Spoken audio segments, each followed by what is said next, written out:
see if we can turn back the clock, you know, and see if we can pick up some old feeling. For the first time in more than 40 years, the legendary producers Holland-Dozier-Holland have gathered to revisit their original Motown session recordings. There's Brian doing the count-off there. They shed light on their creative process using the Supremes track, You Keep Me Hanging On. Oh, yeah. You know, when I listen to this, I think about Walter Winchell. Oh, yeah, Walter, oh, yeah, right. It's time, America. Time for Walter Winchell. And we wondered if that would work with guitars. I think we had 4 guitars there. Yeah, 4 guitars, yeah. And then we went in there in the studio and made that happen with the. You Keep Me Hanging On hit #1 in 1966, one of dozens of top 10 hits for Holland-Dozier-Holland.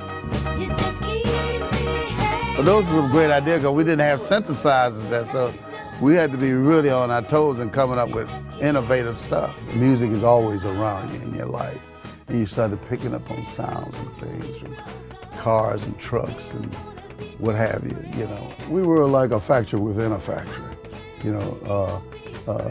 Smokey had his way of doing things. Norman Whitfield had his way of doing things. Everybody liked to keep their secrets to themselves. There's a friendly competition going on, but at the same time, the early bird gets the worm. There's nothing out there that emulates the Holland-Dozier-Holland sound to me. Brian and Lamont, they basically did the melody lines. That was their thing, okay? You know, Brian is unique in the chord structures that he used. I mean, and Lamont, he had a very unique way of doing melody lines, very unique way of syncopating rhythms. That was that is still unique today. You know, they went for the sound. Yeah. What does it sound like? Not how technically this chord is constructed.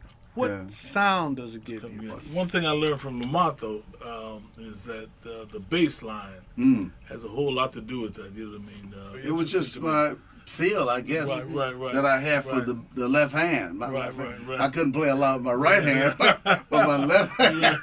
But my left hand, dun dun dun dun dun dun dun dun dun, stuff like that. I was just, it was like drum sounds to me, you know. And then I would play with my left hand, you know, and then I would pass it on to Jameson. He was really a great bass player. Probably the best I've ever heard. Yeah, he did. He had a great feeling for the tracks. You know what I mean? The beauty of what we had, or what we have when we work together, it's a real teamwork niche. You know, people do what their specialties are. The vocal idea or melody would come later after Brian and I had completed the tracks. Speaking of vocals, set me free, that was the hard you, part. Baby? Get out my life, why don't you, baby? 'Cause you don't really love me. You just keep me hanging on. And that was his job to teach the lead singer.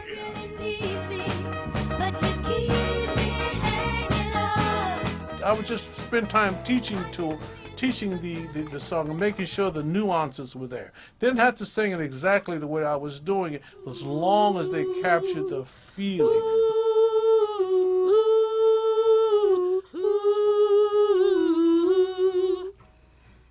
Letting me get over you the way you gotten over me. This particular one, I came up with the idea because I was just sitting here reminiscing. You know, you should have more tissue around here. A very close person, a female that was very close to me, said those lines to me. You know, you don't really love me, just keep me hanging on. You know, I was good at that though, but that's another point.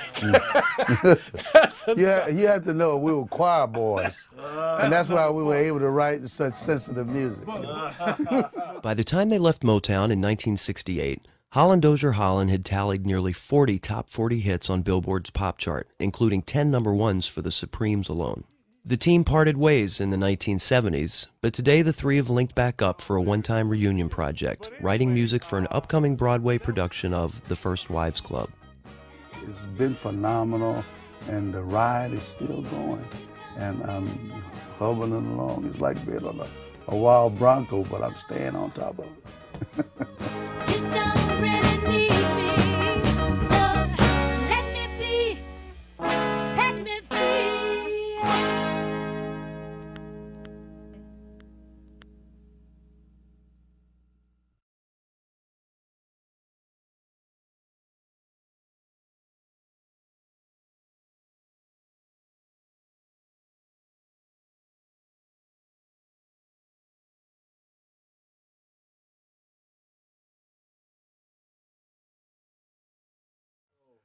So when they take our pictures, doing listen to the track, then we'll go out and we'll bring the real guys in there that did it.